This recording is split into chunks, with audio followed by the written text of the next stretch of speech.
Rũcinĩ rwa ũkĩũmũthĩ nĩrĩo Mwĩkũyũ yohũrĩire baba wa mũthuri wake thimũ akĩmũmenyithia atĩ nĩathecangĩte na kũraga mũthuri wake wa mĩaka 38 na ũrĩa maikaranĩtie kĩhiko-inĩ kwa ihinda rĩa mĩaka 2.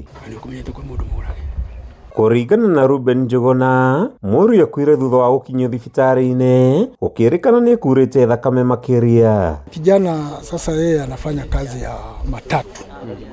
Sasa wakati mwingine anakuwa jificha. Haji kwa mkutano wa kanisa mara kwa mara. Sasa wakati hakuji ana meza, yeye ni mtu wa kumeza. Lakini huyu dada huaga mara nyingi tunashiriki naye kwa mkutano. Kama jana mlikuwa naye kanisani? Kama jana tulikuwa naye kanisani na tukatoka tu vizuri mwendo wa kitu saa 12. Na baada ya kufika hapo yeye akasema akimbie kwake na sisi tukaenda kwetu. Hatujui mzozo mkali kiasi hicho umetokana na nini. Njuguna ugĩte mũriũ na mwendo wake makoretwo makĩharana kwa ihinda na Mwĩkũyũ na mũthecanga gĩthũri-inĩ ciĩga-inĩ ingĩ cia mwĩrĩ arĩ gwake mũciĩ. Yeye alikuwa anaonekana ni mtu wa temper. So anaweza kujam na afanye chochote. Hata kuna siku tu akiwa pale kwangu kwa nyumba.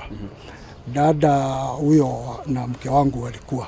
Sijui huyo kijana waliulizana nini. Sasa kijana akamchapa kofi. Alipomchapa kofi, yeye huyo mwanamke aliamuka, akakimbia na ndani, akakuja na kisu. Sasa mama yake ndiye alizuia hiyo.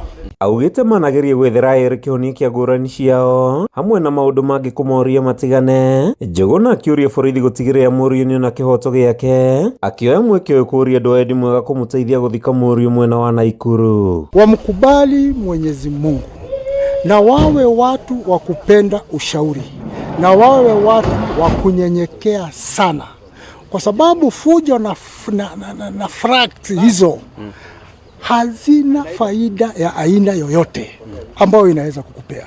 Hakuna kitu unaweza kusolve na kifua. Nchi ina sheria na mwanadamu amepewa sheria na Mwenyezi Mungu. Agĩkĩra ũhoro ũyũ mũkonde, kamanda wa borithi mwena wa Isinya Simon Lekitira augĩte ũthuthuria nĩ wambĩkĩtwo, akĩũria mũingĩ kwaga kuoya watho moko-inĩ mao. Mwanaume alipiga nduru mara moja, akisema huyu ananiua na akanyamaza. Sasa yukajaribu kuja kuangalia mama akawa mkali, akawa hataki mtu aingie kwa nyumba. Sasa majirani tukawa tunajaribu, amekuwa mkali, akapigia maamko simu, maamko naye ziona anakaa tu karibu. Akafika. Kufika ndio akakuja tukajaribu kuinua yule jamaa, lakini akawa amebleed sana. Pikipiki hakuna yenye nakubali kumbeba kwa sababu longi yote ni damu. Akabeba tu hivyo akihanga hivyo mpaka Saitoti. Mwĩkũyũ ũrĩa wa mĩaka 20 na hingĩrĩtwo ceceni-inĩ ya borithi ya Kitengela na abangĩirwo gũkinya igoti-inĩ rũciũ. Mwĩrĩ wa mwendwa wake ũkĩigwo nyũmba-inĩ ya kũiga mĩĩrĩ ya Kitengela. Handũ-inĩ ha Kameme TV, rĩtwa rĩakwa nĩ Mathiũ Ndung'u wa Mbũgua.